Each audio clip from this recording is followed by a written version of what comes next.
এই ভিডিওটির প্রথমেই আপনাদেরকে একটা তথ্য দিয়ে আমি নিশ্চিত করতে চাচ্ছি।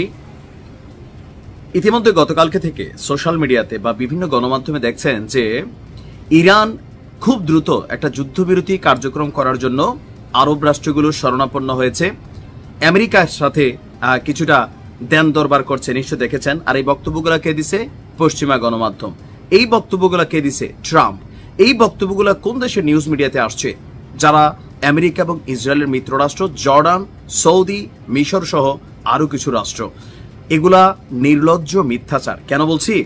এই নিউজগুলো যখন আসছে বিভিন্ন ভাষায়, ইরানের জনগণের মধ্যে একটা রিয়াকশন তৈরি হচ্ছে। আপনারা জানেন তো যে এই সুযোগে ইরানে ইসলামী যে শাসনতন্ত্র আছে সেটার বিপরীতে যে গণতন্ত্র বা আমরা নর্মাল যেই সেকুলারিজম তন্ত্রে আছি সেই তন্ত্রকে এস্টাবলিশ করার জন্য কিন্তু আরেকটা সরকার সেখানে রানিং করার চেষ্টা করছে পশ্চিমারা, আর জনগণকে উদ্বুদ্ধ করার জন্য আপনার এই ধরনের প্রোপাগান্ডা চালানো হচ্ছে। ইরানের পক্ষ থেকে সর্বশেষ যে আপডেট, ইরানের প্রতিরক্ষা মন্ত্রী, ইরানের সর্বশেষ আইআরজিসি প্রধান, তারা কিন্তু বলছে এই লড়াই থামবে না আনটিল তাদের প্রতিশোধ নেওয়া পর্যন্ত। কিন্তু প্রশ্ন হচ্ছে ইরান কি প্রতিশোধ নেওয়া টিকতে পারবে, অথবা ইরান কতদূর প্রতিশোধ নেবে? আসুন দেখি। ইরানের আকাশ প্রতিরক্ষা সিস্টেমে অনেক দুর্বলতা আছে, অথবা কৌশলে মোসাদ তাদের অনেক সিস্টেম করে দিয়েছে, কিন্তু তারপরেও ইরান এবার তাদের বেস্ট একটা ইকুইপমেন্ট মাঠে নামাতে যাচ্ছে।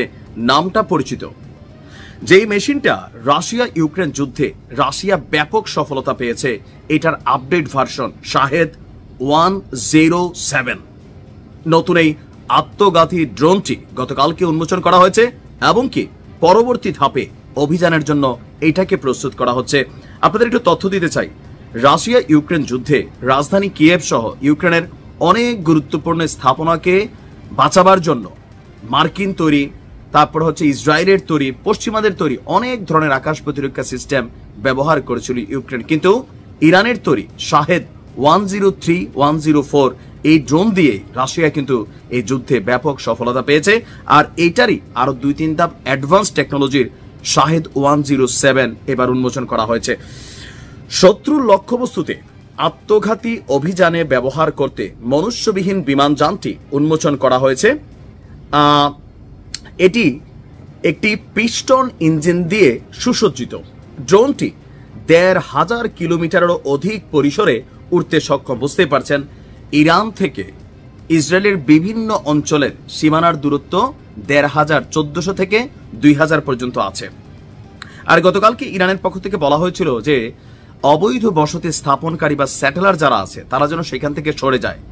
তার মানে এই জিনিসটাই সম্ভবত ব্যবহার করতে চাচ্ছে। এখন এই যে 5টা লেয়ার পাড়ি দিতে হয় ইরানের এই প্রত্যেকটা মেশিনকে, ক্ষেপণাস্ত্রকে, ড্রোনকে, শাহেদ 107 কি পারবে? জি, ইরান বলছে যে এক ঝাঁক শাহেদ 107 ড্রোন ব্যবহার করেছে ইতিমধ্যেই ইরান, আর সফলতা হিসাবে ইসলির যে বিমান প্রতিরক্ষা ক্ষমতা সেটার উল্লেখযোগ্য ক্ষতি সাধন করেছে। আর এবার টেস্টের পর ফাইনাল গেমের জন্য এটাকে নামাতে যাচ্ছে ইরান। একটা দুইটা না, ঝাঁকে ঝাঁকে 107 শাহেদ উড়ে যাবে তার লক্ষ্যবস্তুকে আঘাত করতে। এটাতে যে প্রযুক্তি ব্যবহার করা হয়েছে সেই প্রযুক্তি শত্রুর অত্যাধুনিক প্রযুক্তির রাডার সিস্টেম এবং যেই আকাশ প্রতিরক্ষা সিস্টেম আছে সেগুলোকে ফাঁকি দিতে সক্ষম। তার চেয়েও বড় যে বিষয়টা হচ্ছে, এটা যেখানে গিয়া পড়বে নির্দিষ্ট একটা এরিয়া জুড়ে এটার যে কার্যক্রম সেটা চালাতে পারবে, বহুতল বিশিষ্ট ভবনকে নিমিষের মধ্যেই একদম গুড়িয়ে দিতে পারবে।